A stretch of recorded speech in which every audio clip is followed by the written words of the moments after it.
Dampak buruk bid'ah adalah yaitu apabila bahwasanya seorang yang mengagung-agungkan, memuliakan pelaku bid'ah, maka itu sama saja dia itu sedang membantu untuk menghancurkan Islam. Ya, ada orang menghormati, memuliakan ahli bid'ah, entah dicium tangannya, atau selfie dengan dia, atau dipuji-puji di statusnya misalnya. Nah, orang-orang seperti ini sama saja membantu ahli bid'ah itu untuk menghancurkan Islam. Karena kita tahu bid'ah itu adalah sesuatu yang bisa menghancurkan sunnah, menghancurkan syariat Islam. Nah, ini miris, di tengah-tengah kita muncul dai-dai yang katanya berada di atas sunnah, dai-dai yang katanya berada di atas manhaj salaf, bermudah-mudahan dalam menyanjung, memuji-muji ahli bid'ah. Selfie dengan ahli bid'ah. Dengan kalimat-kalimat yang menunjukkan keridhoannya terhadap ahli bid'ah tersebut. Ya, lagi bersama para gus misalnya. Lagi bersama para gus. Atau yang dia sebut dengan gawagis atau apa itu. Nah, ini miris. Orang-orang seperti ini tidak paham bahwasanya perbuatannya itu adalah perbuatan yang bisa menghancurkan sunnah. Perbuatan yang bisa menghancurkan Islam itu sendiri. Sebagaimana Nabi SAW tadi mengatakan, man ahdatha fiha hadathan aw awa muhdithan. Ya, membantu ahli bid'ah, melindungi ahli bid'ah, mensupport ahli bid'ah dengan cara apa? Dengan cara Anda mempromosikan mereka. Dengan cara Anda menyanjung-nyanjung mereka, mengagungkan mereka dan lain sebagainya. Itu sama saja melindungi, mensupport ahli bid'ah. Fal iwa'u yujami'ut tauqir. Melindungi ahli bid'ah itu bisa juga bentuknya dengan cara memuliakan mereka. Wa dzalika li annal masya ila sahibil bid'ah wa tawqira lahu ta'dhimun lahu li ajli bid'atihi wa syara'u ya'muru bi zajrihi wa ihanatihi wa idlalihi bima huwa asyaddu min hadza.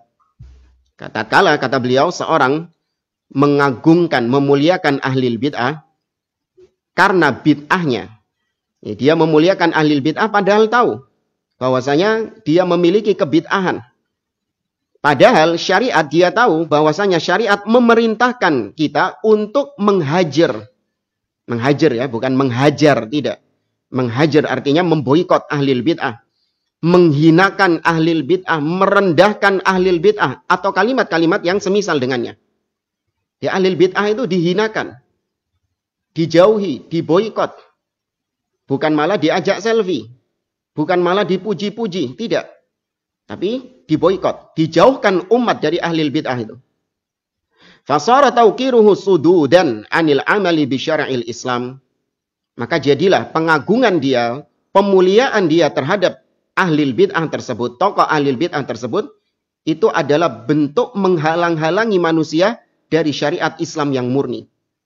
Yang menghalang-halangi kaum muslimin dari sunnah Nabi SAW. Wa ikbalan ala ma yudaduhu wa yunafihi. Dan sebaliknya mengagungkan ahli bid'ah itu seakan-akan menyuruh, mengajak kaum muslimin untuk ikut bid'ahnya orang-orang yang dia agungkan itu. Wal islamu la yanhadimu illa bitarkil amali bih wal amali bima yunafihi. Kata beliau, Islam itu tidak akan runtuh kecuali dengan cara kita meninggalkan amalan yang murni dari Islam alias sunnah, dan kita mengamalkan yang berlainan dengan sunnah itu. Ya, kita yakin ya, Islam secara umum itu tidak akan hilang. Akan tetapi keislaman seseorang atau Islam yang ada di wilayah-wilayah tertentu itu bisa hilang. Kapan itu hilangnya? Ketika kaum muslimin, sebagian di antara mereka meninggalkan amalan yang sunnah dan mengerjakan yang bid'ah. Meninggalkan akidah yang sunnah dan meyakini akidah yang bid'ah. Nah, itu keislaman seseorang di situ akan hilang, akan hancur. Wa aidan fa inna tawqira sahibil bid'ah madhinnatun li mafsadatain ta'udani 'alal islami bil hadmi. Lebih lanjut lagi kata beliau, memuliakan ahli bid'ah itu punya dua mafsadat. Ya, punya dua mafsadat. Yang dua mafsadat ini, mafsadatnya kembali kepada Islam itu. Mafsadat yang pertama, iltifatul juhal wal ama ila dzalika tauqir wa ya'taqiduna fil mubtadi'i annahu afdhalun nas. Kalau Anda mempromosikan ahlil bid'ah, ada sebagian orang itu kadang bikin story WA atau ngupload ceramah-ceramahnya, kajian-kajiannya, potongan-potongannya, tokoh-tokoh ahlil bid'ah, ustadz-ustadz ahlil bid'ah. Yang jelas-jelas dia memiliki penyimpangan-penyimpangan di situ. Diupload sama dia. Ketika ditegor, ketika dinasehati bahwa orang yang kau posting ini adalah ahlil bid'ah, dia mengatakan toh isinya kan bagus. Isinya kan tidak bertentangan dengan syariat. Emang potongan ceramahnya ini ada yang salah. Kadang ngelesnya kayak gitu. Membantahnya kayak gitu. Maka kata beliau, kalau Anda mempromosikan ahlil bid'ah, meskipun isinya itu yang Anda posting tidak ada masalah di dalamnya, sama saja Anda membuat orang-orang awam di antara kaum muslimin untuk menoleh kepada tokoh ahlil bid'ah tersebut. Ya, untuk menonton kajian-kajiannya si ahlil bid'ah tadi. Anda mempromosikannya.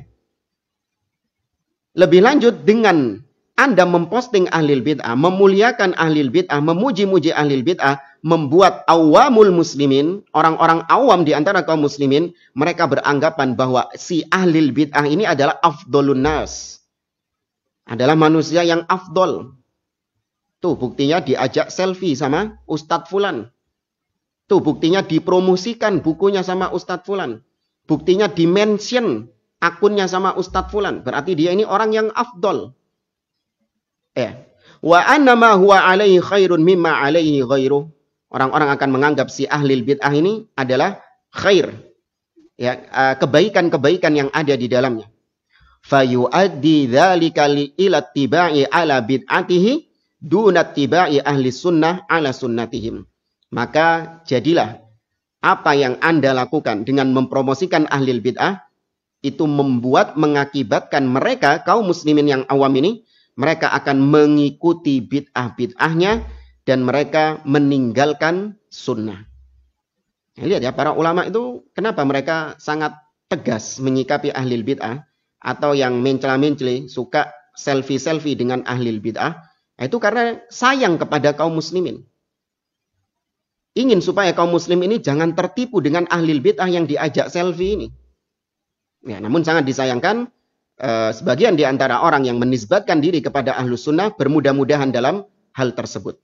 Nggak tahu tujuannya cari muka, ya, atau tujuannya ingin supaya dikenal oleh jamaahnya si ahlil bid'ah ini, atau tujuan-tujuan lain. Apapun tujuannya, meskipun tujuannya baik, tetap itu adalah perbuatan yang ditahdzir, diperingatkan oleh para ulama salaf untuk kita tidak bermudah-mudahan dalam hal tersebut. Tapi mafsadat yang kedua, annahu idza wukira min ajli bid'atihi sara dzalika kal hadi al muharridi lahu ala insya'il ibtida' fi kulli syai' fatahyal bid'ah wa tamutus sunan wa huwa hadmul islam bi'ainihi. Mafsadat yang kedua, kalau Anda memuliakan ahlil bid'ah adalah yaitu ketika ahlil bid'ah ini dimuliakan karena bid'ah yang dikerjakannya. Ada seorang tokoh ahlil bid'ah, dia itu diagung-agungkan. Gara-garanya apa? Gara-garanya dia ini memberontak kepada penguasa. Lihat, perbuatan memberontak kepada penguasa, yang itu merupakan perbuatan bid'ah, menjadi sebab si ahlil bid'ah ini diagungkan, dimuliakan. Aneh. Sebagian kaum muslimin ketika ditanya, kau kenapa kok begitu memuliakan si fulan ini? Kenapa kau begitu menghormati, mengagung-agungkan si fulan ini? Oh ya, karena dia ini lantang menyuarakan kebenaran, mengkritik penguasa. Oh karena itu. Apa gara-gara itu kau memuliakan fulan ini? Kau mendewa-dewakan fulan ini? Iya. Jadi karena bid'ahnya. Nah yang seperti ini kata beliau, kalau Anda memuliakan ahlil bid'ah karena bid'ah yang dikerjakan, jadilah Anda seperti motivator bagi ahlil bid'ah tersebut. Anda seperti memotivasi, bahasa kita ngobong-ngobongi dia. Untuk membakar semangatnya agar berbuat bid'ah yang lebih besar lagi. Ya, ini diterima ya secara akal ya. Kalau kita ada seorang tokoh ahlil bid'ah yang dia ini terkenal dengan bid'ahnya, kemudian kita sanjung dia karena bid'ah tersebut, itu sama saja kita mengharapkan dia berkreasi lagi dalam bid'ahnya. Ayo bikin yang lebih besar. Jangan cuma mengkritik di medsos. Tapi ayo kita tumpahkan darah pemimpin. Ayo kita jadikan revolusi negeri ini, reformasi dan lain sebagainya. Dia memotivasi untuk lebih berbuat bid'ah lagi. Maka di saat itulah sama saja dia sedang menghancurkan Islam.